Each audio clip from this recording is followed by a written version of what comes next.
Hello, everyone, and welcome virtually to Atlanta History Center's virtual author talk series. My name is Claire Haley. I am the Vice President of Public Relations and Programs here for the History Center. It's my absolute pleasure, again, to welcome you tonight and to welcome all of the wonderful panelists you see on your screen this evening. They are all part of a new book that came out very recently by Grace Bonney called Collective Wisdom. And if you enjoy tonight's conversation, I highly encourage you to grab a copy of the book if you haven't done so already. You can do that from Atlanta History Center's online museum shop. We offer domestic US shipping and in-store pickup if you're a local to the Atlanta area. And special for tonight, we're offering 25% off to everyone who's attending this talk. So great time to grab a book for you and someone you know and get ahead of those shortages before Christmas and the holidays this year. Again, the book is called Collective Wisdom. It is a collection of interviews, conversations, and just wonderful photographs of over 100 trailblazing women describing the ups, downs, and lessons learned while forging their unique paths.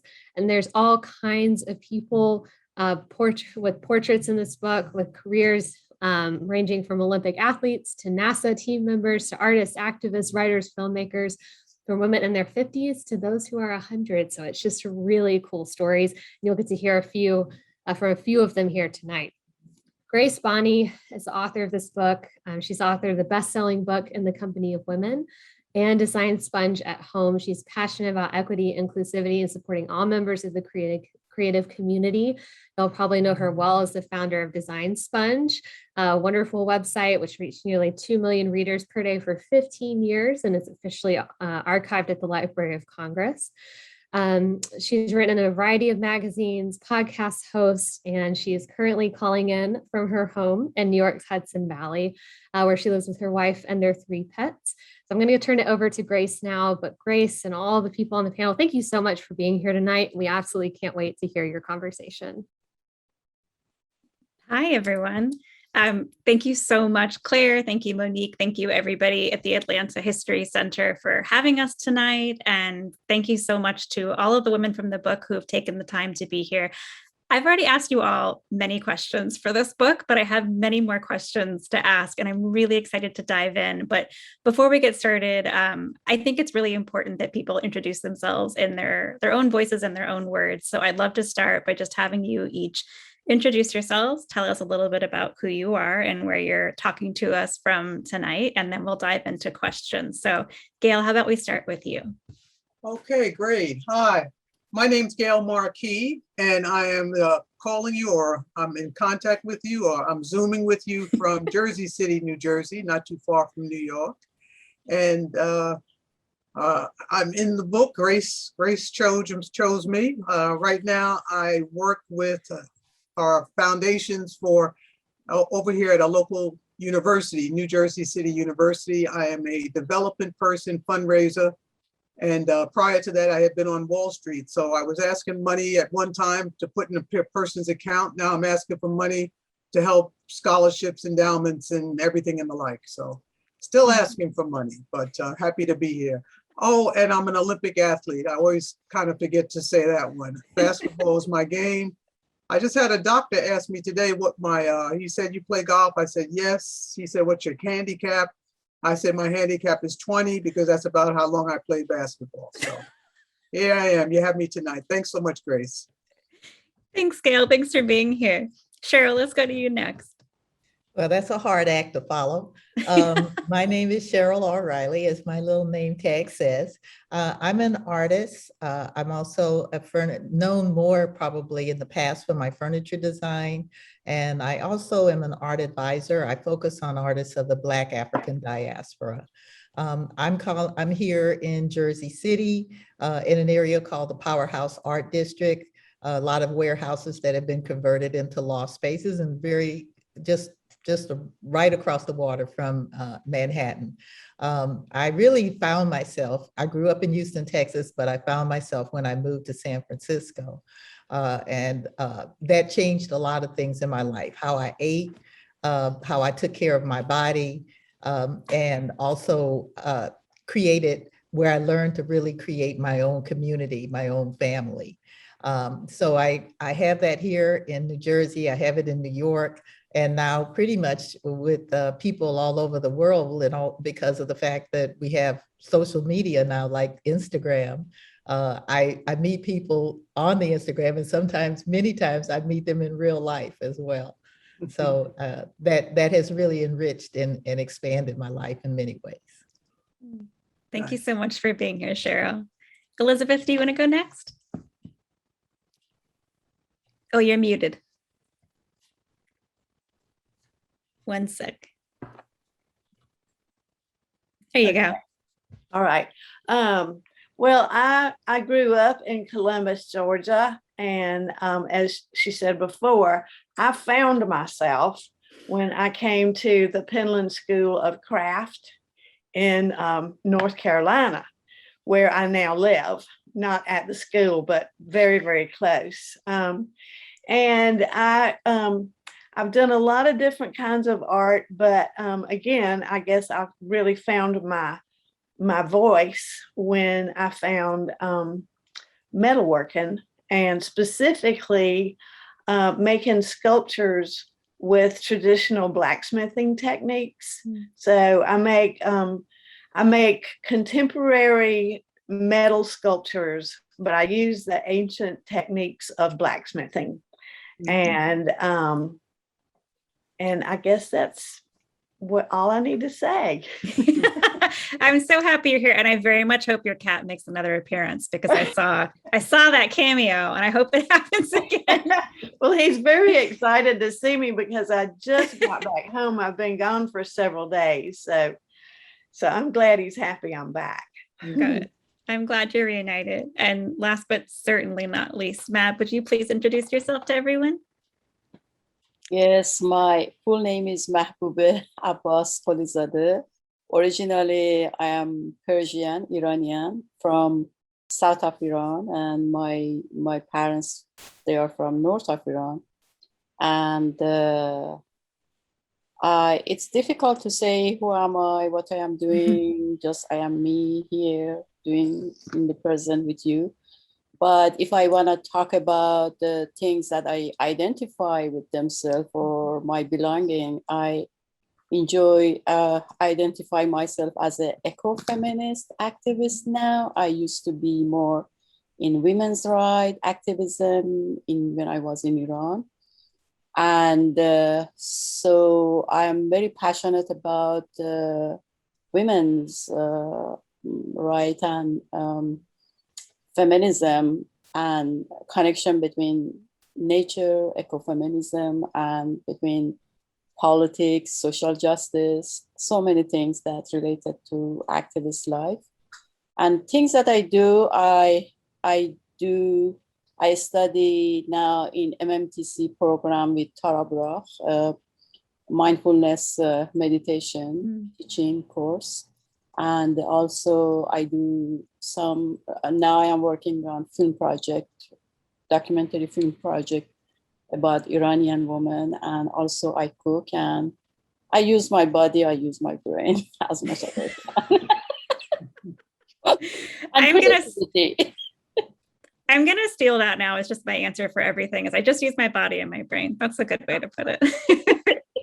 Well, I'm so thrilled to have you all here together. That one of my only sadnesses about this book project was not being able to be in person with most of you because of the pandemic, and we did most of our interviews virtually. So I'm glad to at least have some of us together in this space. And I want to start with a question mostly just about how this book came together. And I really wanted to create something that combined stories that talked very openly about aging and age, because I think that's something that we kind of bury in the dominant American culture. And I'm curious, when I touched base with all of you, did any of you have any hesitancies or concerns about being in a book where we would be discussing age? Because I will tell you, many people did. And I'm curious how you all felt about being in a book where we would ask questions and talk about age. Cheryl, did you have any concerns? No, because I come from a family of very long-lived people. So I'm 68. And my grandmothers were in their 90s when they died. And they were doing things that morning They weren't in the hospital or anything like that. One was in the garden, the other one was, made my sandwich for lunch. And, I grew up with people. We're in the South, we're in Texas, is where I grew up. And the tradition around even aging and death, the older people were honored in our culture and in our family. If you were anywhere and an older person got in, you jumped up out of your seat and you gave them your seat and you carried their bags for them to their house. And, it was old, my mother's family's from Louisiana, so it's still similar cultures. So no, I focus so much on just having mind, body, health.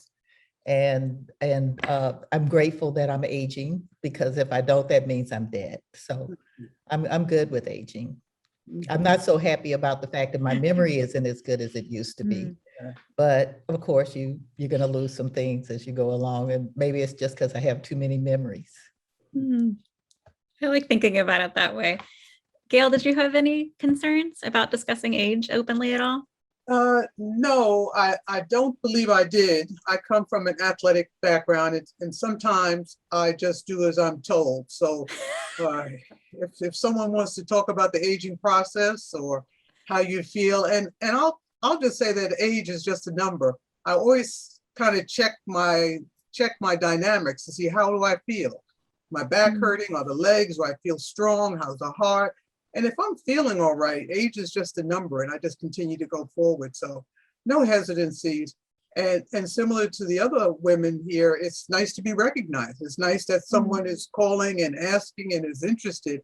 You're still relevant. That's what I often tell my wife. You're still relevant. If they're calling, they're asking, they need things from you, you're still relevant. So I did appreciate the outreach. And there's longevity in my family, and not good health though. So I always concern myself with eating better, being active, being able to help others, and almost being that limelight or that star that, Gail's pretty healthy. Let me try and do this a little bit better. And I'm hoping that family members feel comfortable with having good body, with listening to their physicians, with wanting to be better and be healthier. So I'm all right with the aging process. Mab, what about you? I can't imagine that you would have concerns, but I'm curious if you had any. No, I didn't. I am totally same, Jail. I say that I appreciate recognizing age gap and ageism. But it's also, I was in situation of triggering with this question, because, life in New York with lots of diversity, discrimination, ageism. In New York, there is lots of ageism issue, It's it's a young city, lots of opportunity for young. And then being in older, older age, we should have access to more network, more like a connection with, and also social location is totally different when you are American or you're born in New York. You have your own network, your own, you are grounded there. But as a non-American who moved by not choice, exiled, it's a little bit difficult. And especially in this, I was very happy. It was triggering in a good way, not in a bad way. It's good way. Oh my God, someone has a question about that. That's great. Someone is creating book about ageism. It is, and also recognizing that, in this age we have wisdom, and what is that wisdom? And that was great. It was triggering and also being happy that you recognize. I'm just happy to hear that like a positive trigger word exists, because that's always a concern of mine. And I'm glad you mentioned ageism, because that was something that I really wanted to confront from both ends of the spectrum in this book, both from the perspective of people who have experienced ageism from the vantage point of feeling like society says you are too old for something, and also from the perspective of younger people who maybe have been told they should not seek out relationships, friendships, mentorships with people who are in a different age bracket because of all of the reasons we tell young people that they don't have valid opinions or they haven't lived enough yet. And so that's why this book focuses a lot on not only individual stories like 3 of the 4 of you have in the book, but also how meaningful it can be to have intergenerational stories. And Cheryl, you're a part of one of those stories with your friend Grace. And I'm just really grateful that you all spoke so openly about your personal experiences with ageism. So with that in mind, I would love to know, are there ways in which ageism or even internalized ageism has shown up in your life? And what has that looked like? And how or what have you done to counter that? I'm curious what that has been like for each of you. Elizabeth, have you felt any like internalized ageism or self-doubt? And if so, what are the ways that you try to battle that? Oh, you're still on mute. A little bit of self-doubt and freaking out about age, but I want to go back. I hope I can voice this just right, but where I live, the people who come to the Penland School, they have to be at least 18 to come to the school. So there's a lot of young people there, and there's a lot of college age people who come to Penland School of Craft to learn how to make things. And I socialize with these people. That is my social life. And I hope that I can be a good role model for these people.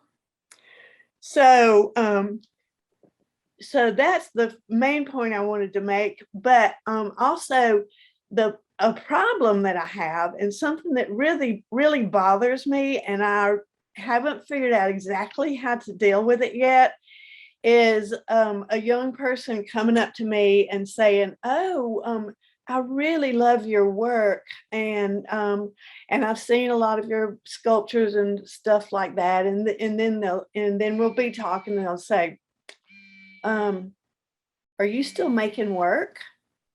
And the first time that happened, I just felt like somebody had taken a bucket of ice water and thrown it in my face. And I really didn't know what to say or how to react. So I just said, what else am I going to do? But I quickly cut off that conversation with that person, and I went to see some friends that I knew a lot better. But yeah, so that is a problem. And as I get older, people are asking me, "Oh, are you still making work?" So I think what I need to do is just keep making work and keep putting it out there and keep participating in shows. And last April, we have this thing in Spruce Pine, North Carolina. It's called the Fire on the Mountain Blacksmithing Festival. And last spring, I was the master blacksmith for that event. And so that was really good opportunity for me to show people that I still am making things. But anyway, so I've had a problem with that. And I think about that a lot. And I have several friends who are my age and even older, even like a decade older, who are still making things. And I've talked to them about it and say, well, how do you answer that question? You know? So anyway, that's a problem for me. Absolutely. Gail, what about you? Do you feel any internalized ageism? And if so, how do you fight back against that? Well, I think, as I said before, it's making myself relevant. I have a lot of knowledge, and we all know with age comes wisdom and knowledge. So I think for the type of work that I do is reaching out and having the conversations with people, and listening is very important. I think if anything, they would want seasoned professionals, seasoned people around them. I work at a university, and I notice many people there, many on staff and faculty, this is their second, third, or fourth career. Maybe they've had a career in finance, or they've had one as a social worker, or as an artist, numerous, or even some of them. One man was the president of the New York Stock Exchange, and now he's come back to be a professor at the School of Business. I notice many people have taken their wisdom and they come back and they come to teach. They come to share what they've learned through all the years. So they are valuable. And I don't know if it's just this university. I think it's most higher education. They do hold on to places for people who are a bit more seasoned, again, because of the wisdom that's involved, and for others to glean off of them, glean off of the knowledge of what the experiences are, what they've been through, what can they share. So I haven't seen the ageism, but again, I keep producing. I probably could look at the other side of the coin. There are always maybe professors or staff who are just not up to par, excuse me, whether it's because of age, they can't do things as often as they will. A perfect example was when we had to shift on a dime because of the pandemic. COVID hit in March of 2020. We had to shift immediately, and the faculty had been very lenient about online learning. Well, guess what? We're starting the COVID.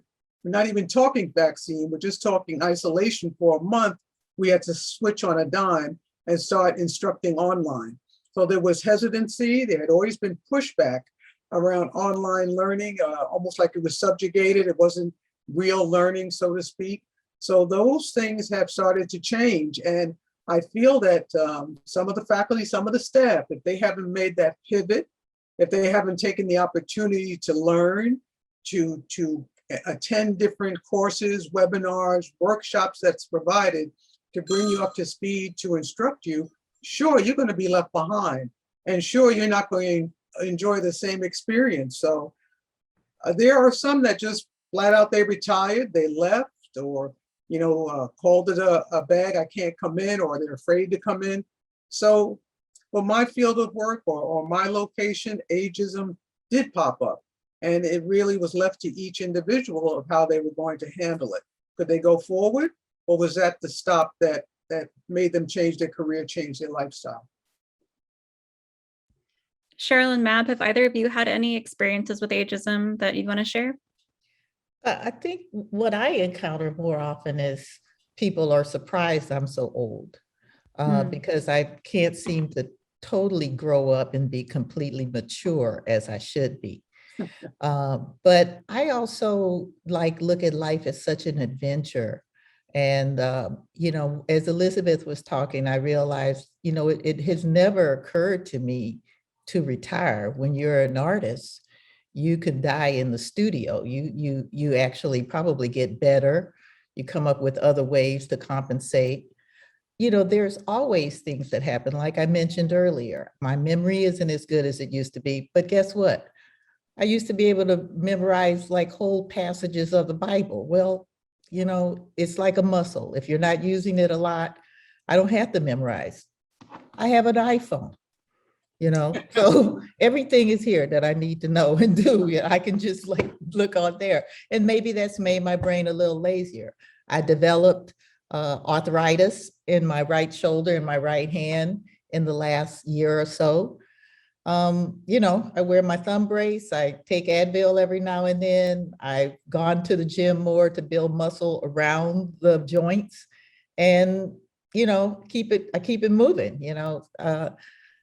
I just think, like I said, I think it really was a good thing that I grew up with a lot of older people. That both of my grandmother, my paternal grandmother, was very integral as one of the people who was raising me. And she was working in her garden the day she died. She was very active and busy and cooking and taking care of things. So, and that's true of all of my grandparents. So what I got is that you can feed off of each other across generations. That's why Grace was in the book with me. She's an artist, and I've had her edit my artist statements a lot, because she's a great wordsmith, and she comes to me for all kinds of life advice, and just to come over and have me cook for her and just be baby and taken care of. So I think that there's an opportunity to have some back and forth. All of these young people are digital natives. What Elizabeth was talking about, and no, I'm sorry, what Gail was talking about, working online. I have 12-year-olds who show me things. If they're here in the I live in an apartment building. One of my best friends is 12. And when I'm trying to figure something out, sometimes I call her up and she goes, "Oh, Cheryl, you do this, this, and this." And then I write those things down in the order. I said, "Do it again." I write them down. And then I have my little crib notes. And before you know it, I don't even need to look at my notes. So I feel like I'm a digital immigrant. She's a digital native. There's lots of things I give to her that she would not have without my age. And there are a lot of things that I wouldn't know without her because of her age. I often say, get a teenager, rather than look at the instructions in some of these things. I should say, get a teenager, and Right, boom, Gail. then they'll go right through it and take notes like Cheryl says, but it's done. I could waste a whole evening, a whole afternoon reading some of these instructions. Get a teenager, they'll whiz right through it. Yeah. I mentioned that at the school I've lived close to, people have to be 18 to go to school there. So there's a lot of young people up there. And if I need to know something, I get my computer and I drive up there and I say, "Can you help me with this?" And they're always very, very willing to help me and be very patient. So yeah. Yeah. I'm so glad you all mentioned that, because I think one of the things I want to talk about are misconceptions and things people get completely wrong about aging. And you've all just brought up something that I think touches on what I feel like is one of the biggest misconceptions, which is that as you get older, for some reason, you lose interest in what's new, what's happening, advances in technology, just a general curiosity that I could not have found to be further from the truth. And especially interviewing women like all of you, your lives are full of so much learning, so much creativity, so much adaptation, so much like trying of different things and putting yourselves in situations that are completely different. And to me, that stood out as an example that I thought was really important for people to sit with, because ageism really does tend to flatten the idea of women and to say like, oh, your life is done, you're not curious, but that's just a flat out lie. So I wonder what you all think are some of the biggest misconceptions that exist in American culture about aging. And Mab, I want to start with you because I'm curious about your perspective as someone who was not born here. What does it feel like to live in America and to feel what those expectations or misconceptions around aging are?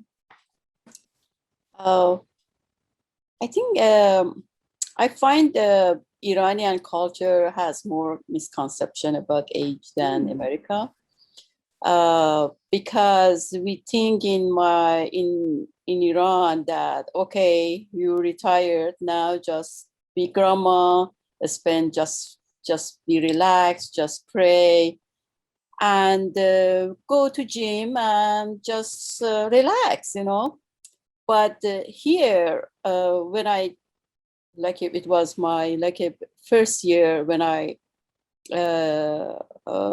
moved to, I think I was in Europe, and it was like a historical place, people visiting, and from back I saw like a beautiful body of teenage girl, and then when I turned, she was 80, and I surprised that how culture of taking care about health and age in developed countries high. That is one thing. I don't feel a misconception culturally than capitalistic system. From capitalist perspective and economy and corporate culture, when you are young, you can work more, demand less, because you want to grow and you want to make profile for yourself. But when you are older, you have more experience, then you have more demand. No, it doesn't work for us. We don't want to hire this person. They say there is not ageism for hiring people. There is no discrimination, but in actual way they do. And I felt that several times. I felt that the other things I felt in American culture, because in American culture, people train in family to be very protective of each other. I felt that.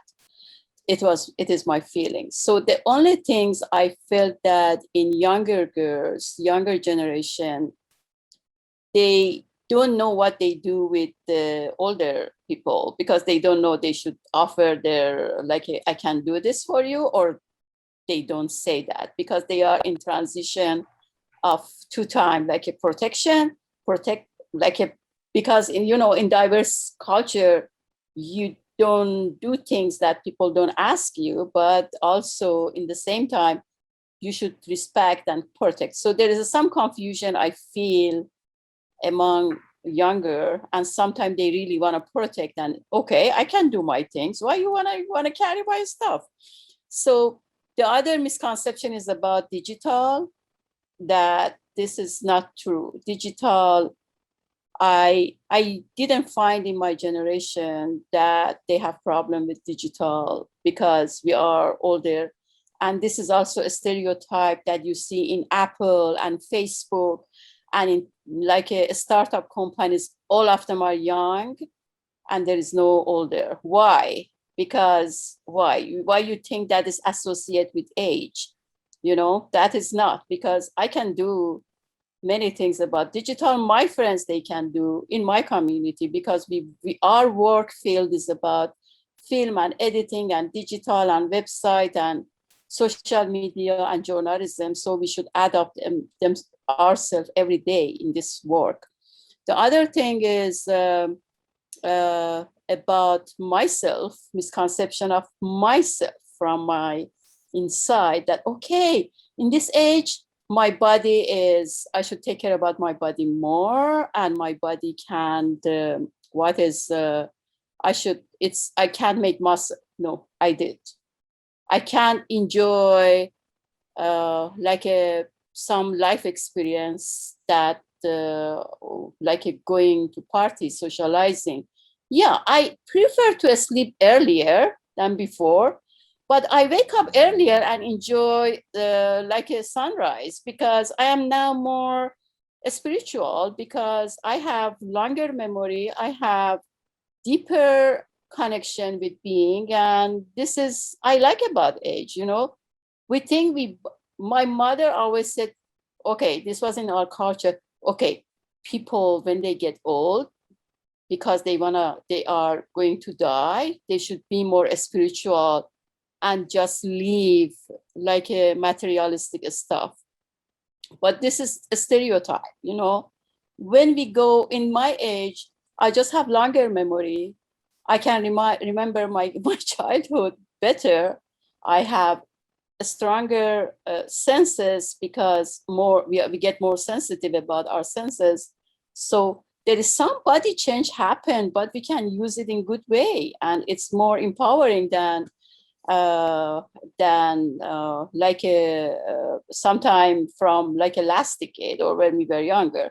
So each age has own things, but the most important is that existentialistic question you have, okay, I want to die, I'm getting older, and this is so attractive question, because you're gonna think and you're gonna read, and you can make lots of intellectual what is challenge, or maybe what is philosophical or other in the other way, and mix with your apply in your work as an artist, as a writer, as a filmmaker, as a gardener, as a chef. You know, it's not just so. It's a different approach to life, actually. Mm-hmm. I enjoy. I think you're bringing a much wider and broader perspective to everything that you engage in, which is incredibly important. And I think gets glossed over so much in exchange for whatever seems newer and younger and often less experienced. Cheryl and Elizabeth and Gail, I just wanted to give you guys a chance. Did any of you, do you have any kind of ideas of misconceptions you would like to point out are patently false? Well, you know, I was listening and I realized too that maybe I have an advantage because I'm gay. And when you don't have the male gaze that you are trying to appeal to, it gives you a lot of freedom as a woman. I mean, I definitely want to look good. I like to take care of myself. Most of it is because I want to be healthy, not because I'm trying to be attractive. That is a side effect of it. But I think that that has helped a lot too. Also, I was just into physical things growing up, and taking ballet classes and things like that, I think strengthened me. When I moved to San Francisco, it was at the same time Jane Fonda was starting her exercise program. And it just so happened my best friend was one of the people that helped her put together her program. So I would do that after work every day, every other day. And then we would go have martinis after that. But it was, and I see Jane Fonda's fond of martinis as well, so maybe that's a good thing. But I think it's about having joy in life and living each day for yourself and not trying to impress or disprove other people's thoughts about you. I never fitted in completely. I always kind of was weird, and that actually has turned out to be an advantage. But I also always had what I call a coven of women friends who got me, and sometimes had to protect me from some girls who wanted to beat me up or something, you know, for I don't know why. But I just go my own path. I realized I was never going to fit in the box in my hole. I wasn't going to ever fit. And so I just stopped trying to do that probably by the time I was in my early 20s. And as a result, I've done so many things. I've worked in the advertising industry as an account executive, ended up on the two biggest accounts at the agency. Then I switched over to the client side and worked in the fashion industry. I've just done a lot of stuff, and I just decided that I wasn't going to have any restrictions on myself.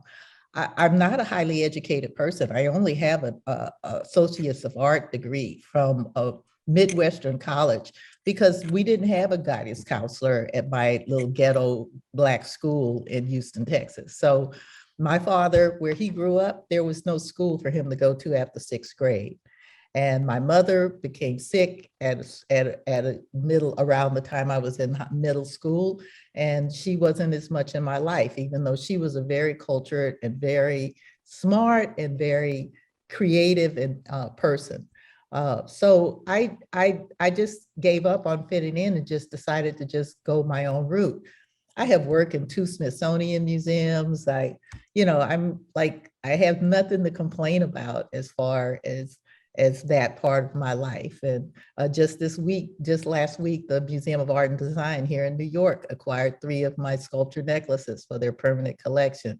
So I don't believe in boundaries for myself. And when I hit a wall on something, I just go around it. Those are words to live by. Also, be weird, be gay. Excellent advice for I'm halfway there. I'm so curious that you just touched on kind of not bringing limits into your life. And I think that's something that I very much gleaned from all of your stories in one way or another. And it makes me wonder, and we talked a little bit about this in the book, knowing what you know now at this place in life, what would you go back and tell yourself that maybe you wish you knew when you were a little younger? Maybe that's about limits. Maybe that's about not worrying about other people's expectations. But if you looked back, what is something that you wish you had known maybe in your 20s and 30s that you now have the benefit of knowing at this stage in life? Gail, you want to start? Sure. When I look back on those starting years, when I was coming out of college, I wanted to do so much, and I would limit myself as a Black woman, as a young Black girl, just coming into my sexuality and seeing who I was. And very often I would shy away from doing things if I didn't have somebody to go with me, or I didn't have a partner or a hangout buddy. And then it got to a point where I wanted to do things that were totally different from what my friends were doing. I remember when Alvin Ailey Dance Company finally got a chance to debut at Carnegie Hall. I couldn't find a soul to go with me. I went to Carnegie Hall by myself and bought the $25 ticket and sat all the way up there, but it was a beautiful experience. And it just taught me that I just have to keep going forward. Something I would tell a younger Gail, a teenage Gail, is don't be scared. Don't be shy, don't hide away. At 6 feet tall, you can't hide. They have their eye on you, and don't be afraid to swing out there. So I would always tell my younger self, don't be scared, because I found that I was scared to do things, especially where I didn't see anybody that looked like me. And most of the things I did, I was the only one. I traveled to Europe when I was very young, and I played basketball on a team in the south of France. And I worked on that deal for 2 years before. It was such that my father didn't even believe me when I asked him to drive me to the airport to pick up the ticket that the team from France had sent me. He didn't even believe me. He barely put down a newspaper. But when I got over there, and I was the only one that looked like me, and I didn't know the language. I couldn't turn around. So I had to kind of figure it out. And just those like little building blocks of you don't see anyone that looks like you. I sit on a couple of boards, foundation boards. And when I got on the one board, I looked around and I was the only African-American on the board. And it was a bunch of Caucasians, a few Asians, but just zero. And I said, well, I'll be darned. I think I'm gonna have to be on this board until I can get more people that look like me on the board, or at least the board is gonna realize you gotta swing out there. I'm not the only one. I have a lot of firsts in my life, the first here, the first this. I can't believe that I'm the first doing so many things. There should be so many more. And it's no good being the first if you're the only. It's only good being the first if there are 10 tons of people behind you that do it too. So I always look to say, don't be scared, swing out there. People that don't look like you in the room, you need to be in the room. You need to speak up. When I'm on those type of boards, I make sure to get my name in the meeting minutes. I second something, I make the motion, I second something, or I get in there and make a comment because I want it documented. I'm here, I exist. So don't be scared, swing out there. That's what I would tell the younger Gail. I love that, Gail. Elizabeth, is there anything you would go back and tell yourself in your 20s or 30s? Well, excuse me, I would tell myself that you can take care of yourself, because I was brought up to believe that I needed a man to take care of me, that I was not going to be able to take care of myself at all unless I had a husband who would pay the bills, check the oil in my car, and make sure that I was taken care of. And then I was married, but I came to a situation where we had to go bankrupt because he was not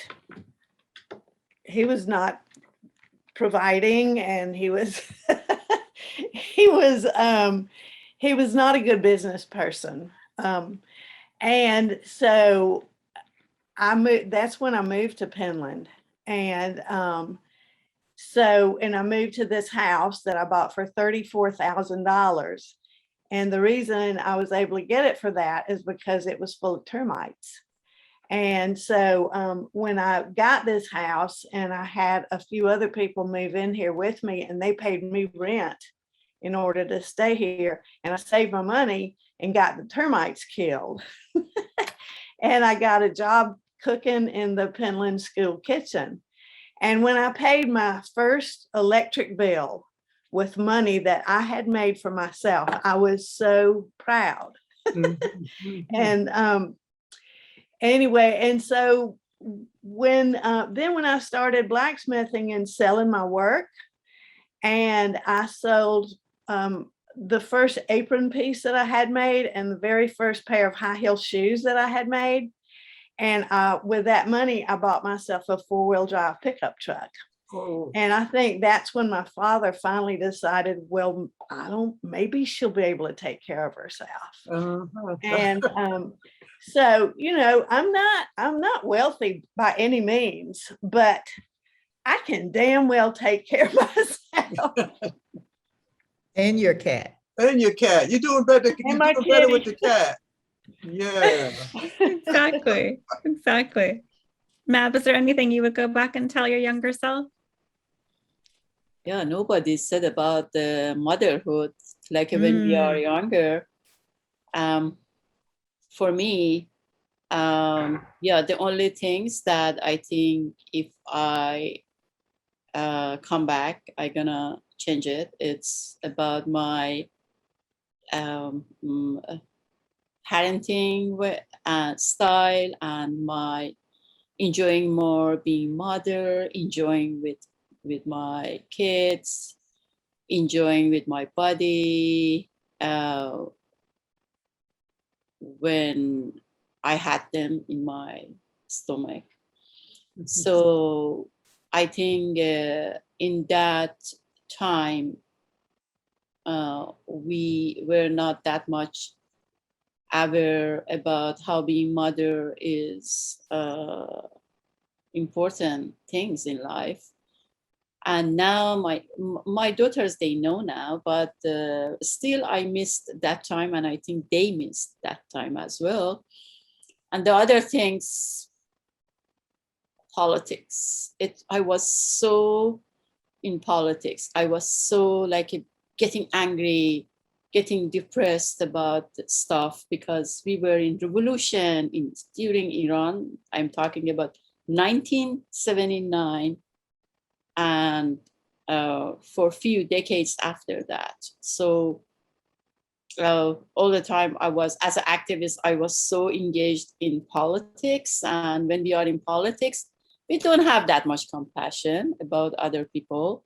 We are a little bit narcissistic or egoist. We think that we feel we are different. And so it's kind of, when I come back, I feel a little bit, yeah, it was embarrassing being in that situations. Yeah. I feel like you've learned so much from that. Your story in the book really stayed with me because you mentioned kind of a picture you had in your head of sitting down and being at a table with all the different versions of yourself throughout your life. And that's really stayed with me a lot. And I think about it all the time because there are versions of myself when I was younger that I'm embarrassed of or that I feel shame around. And I wish I had made different decisions. But I very often go back to your profile and think about, okay, I need to sit down and have a kind of mental, table break with all the different versions of myself and appreciate that I did the best I could with what I knew at that place in my life. And that if I don't stay in touch and have compassion with that younger version of myself, I can't appreciate where I am now. So I learned a lot from what you've shared. And I hope that you can have compassion for who you were at that stage of your life as well, because you taught me to do that for myself. Well, thank you. It's good that, I don't know, this question is a useful question that you asked about if you come back, what's going to happen? Because if you come back, technically we do the same things, I say, okay, I want to be minimalistic because I don't have money. I want to be minimalistic. I don't know if I have money, I'm going to stay minimalistic or not. Or if I be in the other person clothes, I gonna do same things or not, So it's good that we know that what we review our past, but I don't have any I don't say I am sad. I'm not sad. I did things that I wanted to do, and in that time I thought that this is the best choice, So that is other things, But in this mentality that I have, I think that, yeah, less politics, more enjoying with natural stuff in body, like being mother, enjoying life, being more connected with people. Don't believe politics that much. People is always a good place to start. We have flown through our time, so I want to get to a couple of questions from the audience before we run out of time. Rosita from the audience wants to know, what are each of your favorite things about aging? And anybody jump in who wants to go first. I think for me, it's seeing the life that I've created over time and the different experiences I've had. There's just a lot to look back on and a lot that I've seen and done. A lot of people that have influenced my life or enhanced it. Some who were not good for me, and that was good in a way itself. I was about 17 years old when I decided I didn't want to have children, but I was able to have a bigger family of children because of that. And I, of course, didn't have to support them, which was really great. And I didn't have to screw them up at the time when I was not mature enough to be raising somebody, because I still had some growing up to do myself. But I just think that I think it's really a waste of time to look back and regret anything, because we're all here now. We're all successful people. And clearly the path that we went on is what got us to this place. And maybe if I hadn't had the difficulties or I wouldn't have had a certain type of strength that I have. I wouldn't have the strength and faith in myself. I get to the point now when something goes wrong, I go, well, wonder what's going to be on the other side of that. You know, what thing that I didn't plan for, but that because I've stepped into this quagmire and I have to pull myself out of it, who's going to help pull me out? Who's going to show up and go, oh, here, let me give you a hand to pull you up. And then that person is going to turn out to be an integral person in my life, or I'm going to learn a new skill, or, all of those types of things. So I feel, just the judgment part is the biggest thing that I've had to let go of. And I judge myself a lot, which means that I was judging other people too.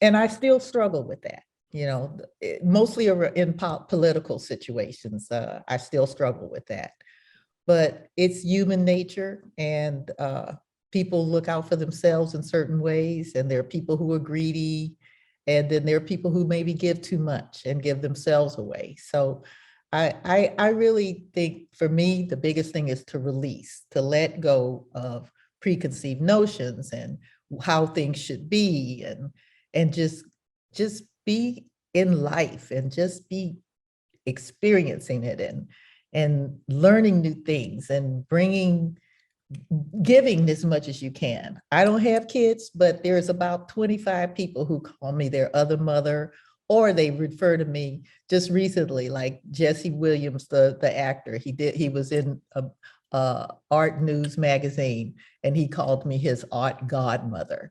And I'm called a lot of people's godmothers because that's the best way they can describe our relationship, even though I really only have one real godchild. So I think that for me, it's just letting go and going with the flow and looking at everything as, well, I wonder what's going to be on the other side of this mess up. Like, what am I going to learn from this? Or who am I going to meet? Or how am I going to do? What new skill am I going to have? Or what, it's always, when I look back at it, if that thing hadn't gone wrong, I wouldn't be at this place, or what I thought was wrong at the time, I wouldn't be at this thing, or I wouldn't have met this person. And for me also, it's really important, since I chose not to have children, to give back to as many young people as I can. I can say the same thing to them that their parents are saying, and they don't want to hear it from their parents, and they'll hear it from me. And I have a lot of parents who'll say to me, thank you so much for talking to my kid or telling her this or whatever. So, and also being a Black person, as Gail was talking about, a lot of times I'm the only Black person in the room, especially on boards. And my goal is, I have a story where once I brought this up, that I was the only Black person on the board. We needed to have some others because in about 3-4 years, I'm going to be, moving off the board as our terms were up. And I had one of the board members come out afterwards and say to me, Cheryl, I have a Black friend. His name is, and I said, Richard, that man's not your friend, is he? Because we all know our friends' names. I said, so I want you to go and meet this man and learn his name and see if he really is a good person for our board. And also in being in the art world, where we are now is a miracle to me. A lot of the artists who are big now, as they were emerging, I was in a position to say, why aren't we giving any residencies to any African-American artists? I'm not going to approve any of this until you can come back with a slate of other artists and teaching the board that they needed to be the ones that be that resource, that's not my job. I did my job by saying it. So those are, the kind of things that really make me happy about the life I've lived and just accepting, but it's still a struggle. I'm not saying I'm perfect at that. There are still days when I blame myself or I judge myself too harshly or I have regrets, but I think I get over it faster than I used to. Mhm. I love that. Mhm. Does anybody else have anything they want to add about their favorite part about aging? I think similar to what Cheryl said, as you look back on your life, I'm amazed at it sometimes. Usually, if I'm doing an event and I have that introduction that they do, I can't believe some of the things that they bring up. And their introduction gets me nervous. And very often, I can't believe I've done things, but one of the great parts is that you learn so much from the life that I've led. From my life, I've learned so much. And it's shame on me if I make the same mistake twice. But I can't just hold on to it. I've got to give this knowledge away and make sure I'm impacting young people or even mature people, my own, just make sure others know about it. And I think a great gift of Brown being more mature is that you get to say pretty much anything you want. So if I see something I don't like the way it's going down, I'll say something, pull your pants up. Why are you looking like that? You wonder why people pick on you, pick that up. I just go ahead and say what I want to say, whereas otherwise I might have just looked the other way. I think a lot of young people don't have the guidance for whatever reason. Maybe their parents are not in their life. Maybe their father is not in their life, or grandparents are not in their life. Maybe they never had anybody just to say, don't you think that skirt's a little too high or a little too tight? Don't you think this might look better? Have you looked in the mirror? Just those kind of little questions? And I don't have a problem saying it anymore. So I enjoy that aspect of maturing. Say what I'd like to say. Matt, did you want to add something? Just the short things. In this age, I think one thing for me is forgiveness. Like, okay, I did, this is a long way. And I had 6 Mabube around table and they did so many mistakes, but they enjoyed as well. So, and it's heaviness. So for getting lighter, just, I think self-forgiveness is very important to just make ourselves lighter and lighter and lighter. The other thing is, this is my message to younger generations. Just take your time. Life is not that much difficult. Just take your time, just enjoy it, and don't be this much saying, oh, I'm getting old. I don't have time. I'm 25 now. What I want to do, it's very, very, very late to do something. No, look at me. I am experiencing life every day, new things. So just take your time and just be in the moment. And these things I'm doing now, it's just, I'm taking my time. I am not in rush. That is the things that people think that, okay, when you get older, you wanna grasp everything. No, we get more patient about stuff, taking time. I love that. Elizabeth, do you have anything you want to add? I really responded to what Cheryl said about children because I never had any children of my own, but I have a lot of children because I've taught so many people and interacted with so many people, and I really appreciate that. Also, the regret thing, you know, that's hard to not do, but it's important to not do. And also comparing yourself with other people. That's not something that you need to do, but it's hard not to do it. So that's what I have to say. Excellent advice. We have one more question. We're a little over, but I think it's a great question. I would love to end on this note because it gets to a lot of the spirit of the book, which is, what advice do you all have for fostering intergenerational dialogue? I think especially right now where a lot of us are feeling disconnected and apart from the people that we care about, or even just the physical connection with other people because of COVID. Do you all have any advice for people who may be on the older end of the spectrum or on the younger end of the spectrum who would like to make those connections that help them really find that sense of perspective in life? I know a lot of you have connections with younger people and older people. What advice do you have for anybody watching tonight? Oh, Cheryl, you're on mute. My advice would be to just do it. Like, what's stopping you from doing it?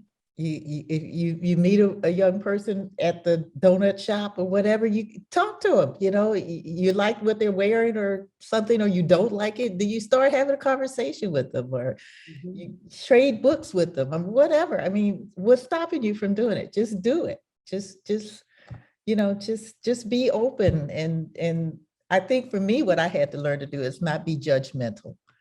That was a big one for me. I'm very judgmental, grew up in the, you know, strict Christian Southern world. And that was something I had to slough off and realized that, wow, once I got to meet that person that I thought was so weird, they're really cool, you know, or this person, you know, you just do it. Just what's going to happen, you know, it's like, it's just be brave. I guess be brave and just be open to experiences. And I can't imagine the things that have happened to me in my life because I just chose to just be fearless and just do it. Fearless.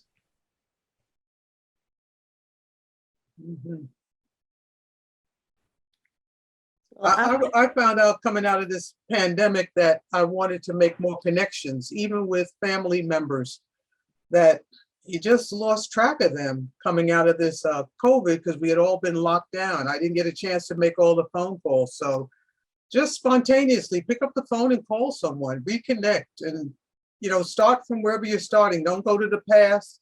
Don't apologize. I should have called you. Just start right there. How you doing? And go forward. And you'll be surprised. It's a great conversation. Make it a great conversation. Exactly, Gail. I love that, Gail. I know I glitched out for a second, so I may have missed. Elizabeth and Matt, did you get a chance to answer that question? No, but I just wanted to, I guess, say one more time that I'm in a real good position to interact with younger people and even older people, because there are older and younger people who come to the Penland School, and we're all coming there because we want to learn how to make things, and it's a great equalizer. And I think it's really great for the young people too, to come to these classes and see an older person in there, and they're just in the same shape that they are. You know, they're all trying to learn, and it's just a great opportunity for younger people and older people to interact and share. Wonderful.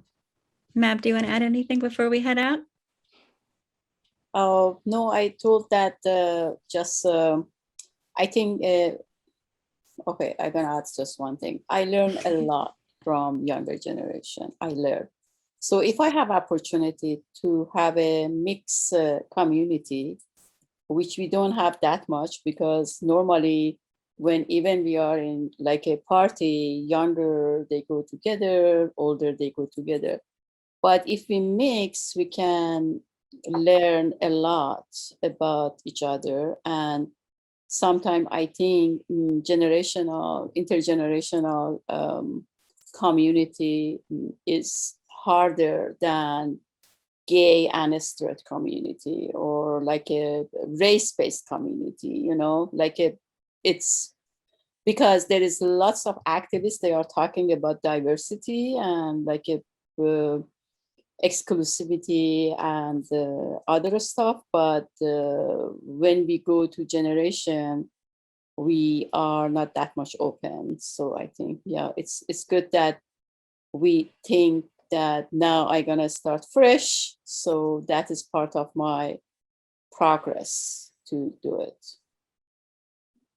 I'm so happy to end on this note, because I'm so grateful for what you have all very generously shared, not just tonight, but in the book as well. And I hope that everyone who has watched tonight and who reads all of your stories in the book will be inspired, not just to ask these sorts of questions with the women in their lives that they really love and respect, but will hopefully inspire them to make friendships with people from different generations, whether that's younger or older. And I know that your stories have inspired me so much. So much for being here tonight and sharing this with everybody. And I'm just excited to hopefully maybe all get together in person one day and not actually just on Zoom. But thank you for Zooming in with us tonight. And thank you, Grace, for doing the book and for having this idea and making it happen.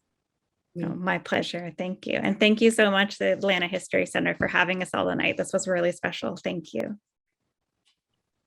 Well, that hour and 10 minutes absolutely just flew by. So if you're like me and you could have listened to all the folks on this call for another hour, don't worry, there's plenty more in the book for you to explore. Again, the book is Collective Wisdom, Lessons, Inspiration, and Advice from Women Over 50. You can find the link to purchase that in the chat. And I also just wanted to end, we had an audience member write in that said, when age and wisdom is in the room, sit still and listen. And I know that's what I was doing for this past hour. So thank you all so much for sharing your experiences. It's just really wonderful. If you enjoyed tonight's talk and you're looking for other conversations, we have a really great event that I'm very excited about coming up on Tuesday.